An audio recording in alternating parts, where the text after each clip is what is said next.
सुरू आहे। आपणा सर्वांना माहिती आहे की 15 मार्च पासून प्रत्यक्ष आतमध्ये गाभाऱ्यात काम सुरू केलं। गाभाऱ्यात आपण बऱ्याचशा गोष्टी जीर्णोद्धार आणि जतनाच्या केलेल्या आहेत आणि तेव्हापासून पदस्पर्श दर्शन बंद होतं।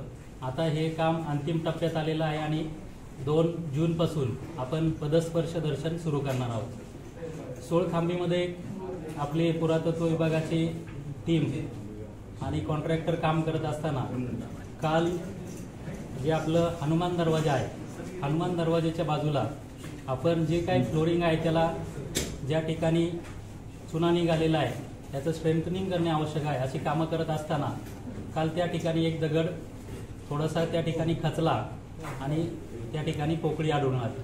तो दगड काढला असता त्या दगडाच्या खाली एक तळघर असल्याचं दिसून आलं। तात्काळ लगेच आमचे विभाग प्रमुख त्याचप्रमाणे पुरातत्व विभागाच्या ज्या वास्तुविशारद आहेत तेजस्विनी आपळे मॅडम यांनी त्या ठिकाणी पाहणी केली तर त्या ठिकाणी तळघर अंदाजे 5 ते 6 फूट खाली आहे। त्या तळघरामध्ये काही मूर्ती असण्याची शक्यता नाकारता येत नाही। तर या बाबतीत आता पुरातत्व विभागाचे सहाय्यक संचालक विलास वाहने साहेब या ठिकाणी आलेले आहेत। त्याचप्रमाणे मंदिर समितीचे सहअध्यक्ष गहिनीनाथ महाराज हे थोड्या वेळात मंदिरात दाखल होतील।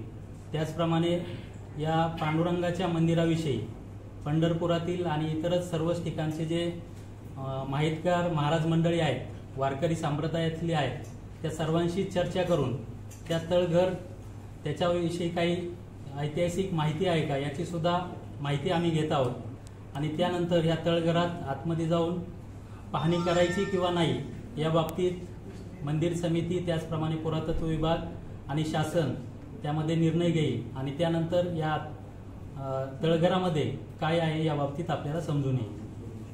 किती वाजता साधारण हे होईल सर? आता मंदिराचे सहअध्यक्ष गहिनीनाथ महाराज संध्याकाळपर्यंत पोहोचतील। साधारणपणे संध्याकाळी आम्ही त्याची एकत्रित पाहणी करून त्या बाबतीत निर्णय घेऊ। मग त्या काय आढळून आले त्यामध्ये काही? तळघराची 5 ते 6 फूट खोली आहे आणि त्याचं वरचं जे तळघरात जाण्याचा जो मार्ग आहे तो थोडासा अरुंद आहे, त्यामुळे आतमध्ये काय असेल या बाबतीत जास्त आपल्याला आता सांगता येणार नाही, परंतु मूर्ती सदृश्य काहीतरी त्याच्यामध्ये दिसत आहे तर ते पाहणी केल्यानंतर त्याच्यामध्ये आपल्याला निश्चितपणे सांगता येईल।